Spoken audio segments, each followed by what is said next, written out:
The lebuhraya Karak does not care about your schedule. It is a ribbon of asphalt draped over the spine of the Titiwangsa Mountains, a place where the jungle is so ancient it feels as though it's breathing against your car windows. By day, it is a vital artery for Malaysia. By night, it is a graveyard that refuses to stay silent. People talk about the golden rule of the Karak. Never drive it between midnight and dawn if you can help it.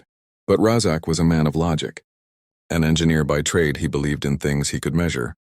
Torque, tension, and the cold reality of physics. To him, the stories of the highway were nothing more than campfire tales for the superstitious. It was 1998. Razak was returning from a project in Kuantan, heading home to Kuala Lumpur. It was nearly 3:00 a.m. The air was thick and humid, the kind of heat that sticks to your skin even with the air conditioning humming. He was alone. The highway was a void, illuminated only by the rhythmic flash of his headlights against the reflective markers. The silence was absolute, save for the low drone of his Proton Saga's engine.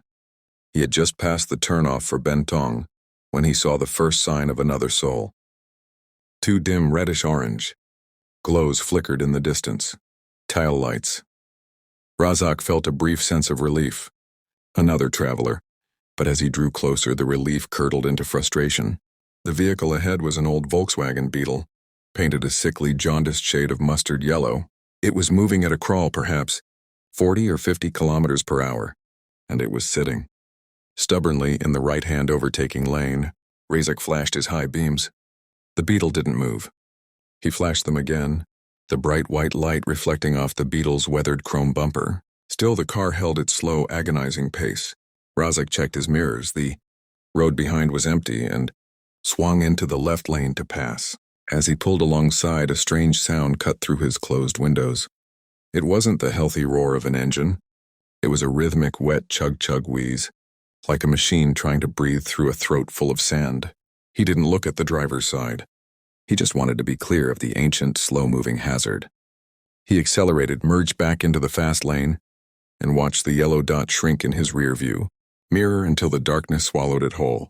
He checked his watch. 3:15 a.m. He was making good time. He settled back into his seat, convinced the encounter was over. He was wrong. The road was just beginning its game. 10 minutes had passed since Razak left the Yellow Beetle in his wake. He was climbing a steep incline, the engine of his Saga straining slightly against the grade. The fog was starting to roll in now, thick white fingers of mist creeping across the tarmac, blurring the lines between the road and the abyss of the jungle. He squinted, leaning forward to see through the haze. And then his heart skipped a beat. Ahead, through the swirling mist, two dim reddish-orange glows appeared again. Razak's grip tightened on the wheel. It can't be, he whispered to himself. He hadn't passed any exits. There were no U-turns on this stretch of the highway. He had been driving at 110 kilometers per hour, while that rusted heap had been doing less than half of that. There was no physical way for that car to be in front of him.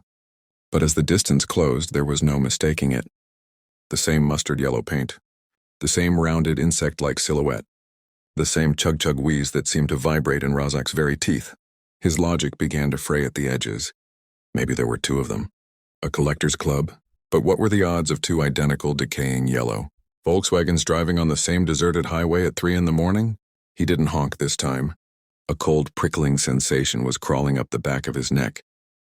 He swung into the left lane with a sharp, aggressive jerk of the steering wheel. As he passed the Beetle for the second time, he kept his eyes locked straight ahead, focused on the asphalt. He felt a sudden, inexplicable drop in temperature inside his car. His breath came out in a faint white puff of mist. He floored the gas pedal, pushing his car to the limit, the needle hovering near 140. He drove like a man possessed, his eyes darting to the mirror every few seconds. For 5 miles there was nothing but blackness. Then the road leveled out near the entrance of a tunnel.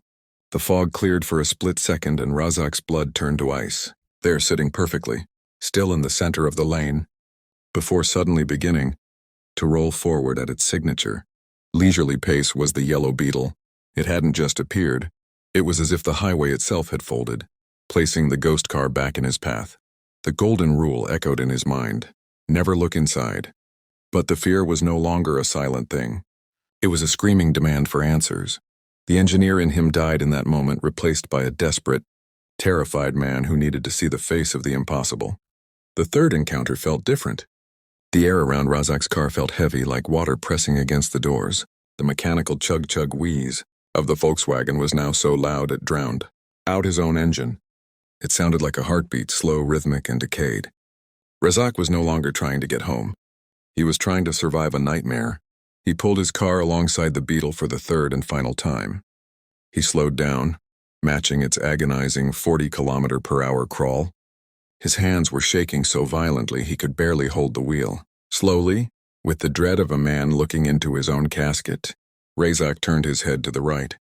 The windows of the Yellow Beetle were coated in a thick layer of gray grime, as if they hadn't been cleaned in 40 years. But through the film, the interior of the car was visible, bathed in a pale, sickly green luminescence. Razak's eyes scanned the cabin. He saw the thin, wire-like steering wheel. He saw the cracked vinyl of the dashboard. And then he saw the driver's seat. It was empty. There was no one behind the wheel. No vengeful husband, no headless ghost, no tragic victim. Just an empty, tattered seat. But the steering wheel was moving. It was twitching left and right, navigating the curves of the highway with ghostly precision. The gear shift clicked into place on its own. The car was driving itself, fueled by a memory of a journey that would never end. Then the empty space where a driver should have been began to turn. There was no head, no face, yet Razak felt a gaze, cold, ancient, and filled with a bottomless hunger, fixate on him. A sudden piercing shriek filled the cabin of his car, a sound like metal grinding against bone. Razak panicked. He yanked the steering wheel away from the Phantom, his tires losing their grip on the damp, oil-slicked road. His saga spun wildly, the world becoming a blur of black jungle and yellow metal. He felt the sickening crunch of the guardrail as his car was tossed like a toy. Everything went black. He woke up as the first gray light of dawn began to bleed over the horizon. His car was a wreck, perched precariously on the edge of a steep ravine. Passers-by had stopped, their voices distant and muffled. When the paramedics finally pulled him from the twisted metal, Razak looked back at the road. There were no skid marks from another car, no yellow paint on his bumper, only the silent, empty highway stretching back into the mountains. He never spoke of the empty seat to the police. He knew they wouldn't believe him. But every time he hears the sound of an old engine, or sees a flash of yellow in his peripheral vision, Razak freezes. Because he knows that somewhere on the lebuhraya Karak that car is still driving. It is still waiting for someone else to break the rule. It is still waiting to be overtaken.